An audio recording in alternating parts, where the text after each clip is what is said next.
bibigyan ka sa pagkain. Sige. Bibigyan mo ako pagkain. Opo. Sige po. Akin to? Opo. Sige, kain ka na.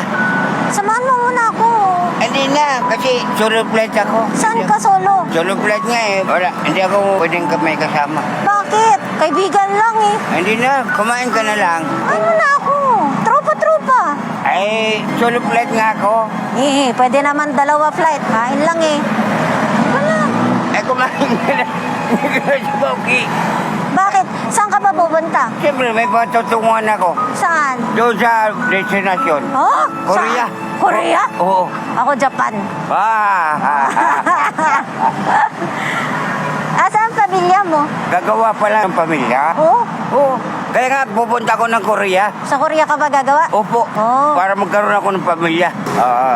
Kumain ka. Halika na, libre kita. Libre kita. Binigyan ka sa champo. Ako pala libre mo. Wala, ba't ka galit? Ayaw. Kumain na kasi ako. So gulay, ayaw mo na? Ayaw. Ba't mo ako binigyan ng 10? Wala ka naman pala masyadong pera din. Pareho tayo. Para kumain ka. Ikaw? Kumain na ako. Ano ba meron dyan? Silip lang ako. Karton, panapin. Doon ka natutulog? Oo. Usap ka, halika. Ano ang bibilin mo, sir? Sabihin mo sa akin. Very simple. Ano? Damit? Ano pa po? Pants. Pantalon.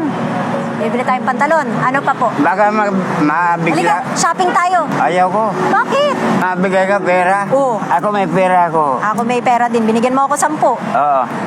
Halika na. Mamimili tayo ng gamit. Damit lang akin, tsaka... Tsaka gusto mo tutulugan? Hindi na. Dito lang naman ako natutulog eh. Kuna natin ng tutulugan. Huwag na.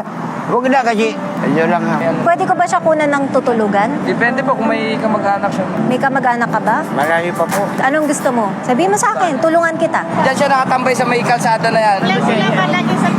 Gusto ko tulungan si tatay. Gusto ko siya bigyan sana ng pera. Kasi nakita ko, ilan lang yung barya niya. Sobrang natouch ako kasi wala nga siyang tirahan. Dala lang daw niya karton, dun siya natutulog. Ngayon, gusto ko siyang bigyan. Kausap siya ngayon ng team namin. Ang problema daw, pag binigyan ng pera, uutuin daw siya ng mga tao. I think meron siyang problema din sa pag-iisip. Kanina hindi talaga ako takot sa kanya kasi hindi naman siya nananakit o ano. Pinapaalala pa rin yung kumain. Grabe. Ayaw niyo ho ng ano? Hanapan mo namin kayo ng matitirhan? Okay na po ako. Yung ganyan ako, malaya ako. Ilang taon na ho kayo natutulog dito sa kalsada? Wala pa nung 2020. 2020? Pandemic? Oo. Ano ho nangyari? May trabaho kayo dati?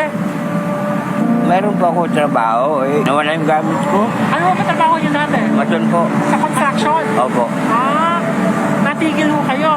Tigil kasi nawala. Nakaw eh. Nabigla ako kasi humihingi ako sa iba at bigla na lang siyang lumapit sa akin. Tinanong niya kung kumain na ba ako at bigla na lang niya akong inabutan ng 10 piso. Kahit 15 lang ang pera niya, pambili ng sabaw. Maganda ang puso niya. He just needs help. Mabait siya. Kailangan ko siyang tulungan.